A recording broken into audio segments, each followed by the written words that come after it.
नमस्कार। साहित्य तक के बुक कैफ़े के एक दिन एक किताब कार्यक्रम में मैं जयप्रकाश पांडे आपका स्वागत करता हूं और आज मैं भारतीय साहित्य की या कहें कि विश्व साहित्य की सबसे अनूठी कृतियों में से एक कालिदास जी की मेघदूत के साथ उपस्थित हूँ। मेघदूतम संस्कृत के महान साहित्यकार कालिदास की एक अनूठी रचना है।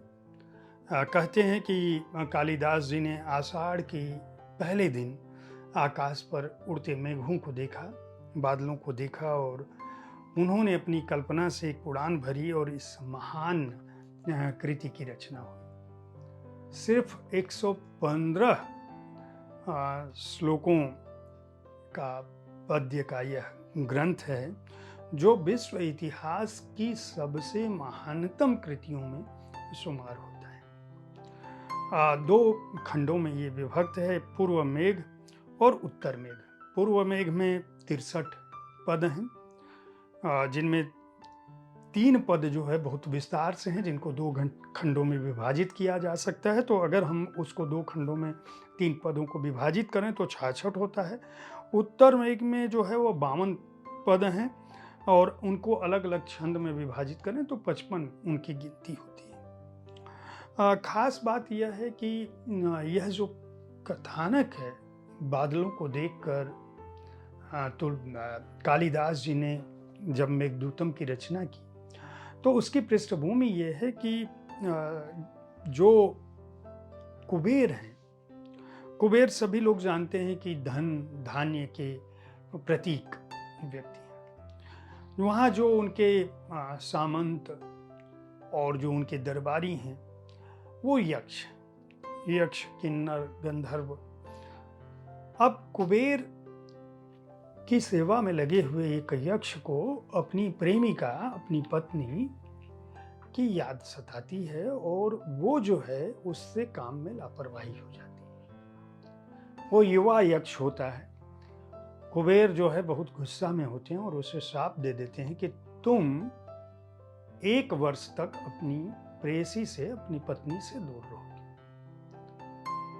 कुछ समय तो ये यक्ष काटता है, लगभग 8-9 महीने काटता है, लेकिन जब बरसात का दिन होता है तो वह उसको प्रेम की, प्रलय की याद सताती है, अपनी पत्नी की, अपनी प्रेमिका की।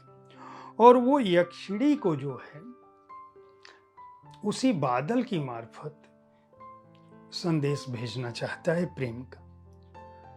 यानी अलकापुराधीश वैश्रवण कुबेर महाराज की जब शाप वाणी से 1 वर्ष के लिए वनवास का जो भुक्तभोगी यक्ष है वो 8 महीने बाद जब रामगिरी नामक पर्वत पर दिग्भ्रमित हो जाता है और प्रेमातुर हो जाता है तो आकाश में विचरण करने वाले जो बादल हैं, मेघ हैं, उनकी मार्फत भेजता है और वो कहता है कि अलकापुरी में मेरी प्रियतमा रहती है और उसको जाकर मेरा यह संदेश दो तो अत्यंत उपकार होगा।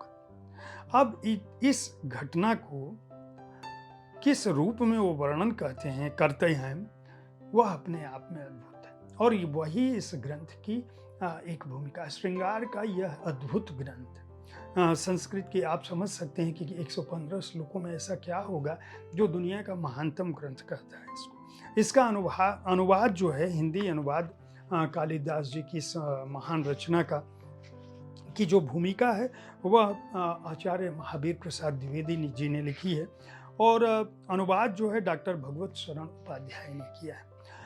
और जिस तरह से अनूठा अनुवाद किया है, उनका कहना है कि दरअसल वो कहता है यक्ष बादल को कि हे मेघ, तुम इस मार्ग से नई नवेली वधुओं की आंखें जब जो गुजरोगे तो नई नवेली वधुओं की आंखें तुमको एकटक निहार रही होंगी। कभी बगलों की उड़ती हुई माला प्रचंड स्वर से विचलित होकर जो है उनके बगलों की माला की प्रचंड स्वर से विचलित होकर स्त्रियां अपने प्रियजनों को आलिंगन दे रही होंगी। तो कभी पर्वतों के पैरों तले तुम्हें कमल पुष्पों से भरा सरोवर दिखेगा, कहीं विंध्य पर्वत की वादियां दिखेंगी, कहीं मदमत्त गजराज की पीठ जो है दिखेगी जिस पर रंगीन कसीदाकारी की होगी। मार्ग में उज्जैनपुरी भी पड़ेगी, वहाँ महाकाल के भी दर्शन होंगे। लेकिन याद रखना कि तुम इन सबको देखते हुए जब तुम गुजरोगे अलकापुरी के लिए तो भटक मत जाना, क्योंकि रास्ते में तुम्हें ऐसी भी सुंदर रूप सी अभिसारिकाएं मिलेंगी जो रात भर अपने प्रियतम के साथ प्रेम करने के बाद अलसाई हुई होंगी, और उनके सौंदर्य को, उनके नख शिख को देख के, उनके चेहरे और उरोज और नितंबों को देखकर तुम भ्रमित मत हो जाना, रुक मत जाना। तुम्हें जलाशय भी मिलेंगे, ज्ञान का रस भी मिलेगा, सूर्योदय भी मिलेगा, सूर्यास्त भी मिलेगा, लेकिन हमारी यक्षिणी जो है वह उन सबसे अनूठी होगी। क्यों? क्योंकि वह प्रेम युक्त होगी, विरह वेदना में होगी, और इन सब के बीच उसका तन और मन जो है वह उत्तप्त होगा। रस का, प्रेम रस का, श्रृंगार रस का, सौंदर्य का अप्रतिम वर्णन जो है इस पुस्तक को अनूठा बनाता है, और उतना ही सहज अनुवाद जो है उन्होंने किया है। विशेष बात यह कि इस पुस्तक में न केवल आचार्य महावीर प्रसाद द्विवेदी जी की एक बड़ी भूमिका है, बल्कि इसमें प्रश्नोत्तरी भी इसके साथ है परिशिष्ट में, जो ये बताती है कि अगर कोई सवाल सिविल सेवा परीक्षाओं के तौर पर या पढ़ाई के दौरान अगर कोई सवाल आता है किसी भी परीक्षा में, प्रतियोगी परीक्षा हो या विद्यालय विश्वविद्यालय की परीक्षा हो, तो वो आप इन प्रश्नों से, इनके उत्तर से आपको एक सहजता मिलेगी, एक आसानी मिलेगी। संस्कृत के श्लोक ऊपर हैं, उनका जो भावार्थ है वह नीचे रखा गया है, और सारे श्लोक इसके अंदर शामिल हैं, यहाँ तक कि उनका जो पदों का अलग जो उनका बंटवारा किया हुआ है, विभक्त हुए हैं, वो पद भी हैं, उनकी व्याख्याएं भी हैं। इसके अतिरिक्त जो अतिरिक्त छंद हैं इस ग्रंथ में वो भी रखे गए हैं, जो बाद में कहा जाता है कभी कभी कि कालिदास जी के बाद उनके शिष्यों ने उसको जोड़ा था। अलकापुरी कहाँ है, महाराजा कौन से थे, कौन सी नदियाँ पड़ी, किस तरह से इसका वर्णन है, यह सारी सामग्री मूल श्लोकों के साथ उसकी सरलतम जो काव्य व्याख्या हो सकती है, उसका हिंदी रूपांतरण हो सकता है, वह इस पुस्तक को अनूठा बनाता है। और विशेष बात यह कि आचार्य महावीर प्रसाद द्विवेदी जैसे प्रख्यात हिंदी साहित्य के मर्मज्ञ, संस्कृत साहित्य के विद्वान और संपादक की भी दृष्टि इस पर पड़ी थी, जो इस पुस्तक को विशेष बनाती है।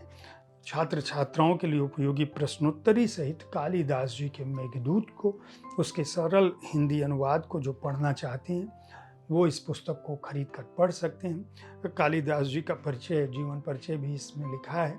सभी लोग ये जानते हैं विद्युत्मा और उनकी जो कथा थी, किस तरह की शब्दावली थी, किस तरह से उनको ज्ञान मिला, और ज्ञान मिलने के बाद उन्होंने जो अपूर्व अपनी रचनाओं से संस्कृत साहित्य को और विश्व साहित्य को समृद्ध किया। इस पुस्तक को खरीदने के बाद आप उनके बारे में भी जान सकते हैं। कुमार संभव में क्या था, रघुवंशम में क्या था, मालव्य काग्निमित्रम में क्या था, विक्रमो वर्षियम में क्या था, विज्ञान शाकुंतलम में क्या था, मेघदूतम हमारे सामने है। इस पुस्तक को पेंगुइन रैंडम हाउस के लिए पेंगुइन स्वदेश ने प्रकाशित किया है। मूल्य इसका 250 रुपये है और पृष्ठ संख्या है 172। उम्मीद है साहित्य तक का यह एपिसोड आपको पसंद आया होगा। इस कार्यक्रम में आप किस तरह की पुस्तकों की चर्चा चाहते हैं उसके बारे में अपनी राय से हमें अवश्य अवगत करें। हमारी कोशिश होती है कि विविध विधाओं की पुस्तकों के साथ आपके पास मैं हर दिन पहुंचूं, ताकि आपको अपनी पसंद की पुस्तक चुनने में आसानी हो। कल ठीक इसी समय ऐसी ही किसी एक कृति के साथ फिर मिलूंगा। देखते रहिए साहित्य तक। धन्यवाद।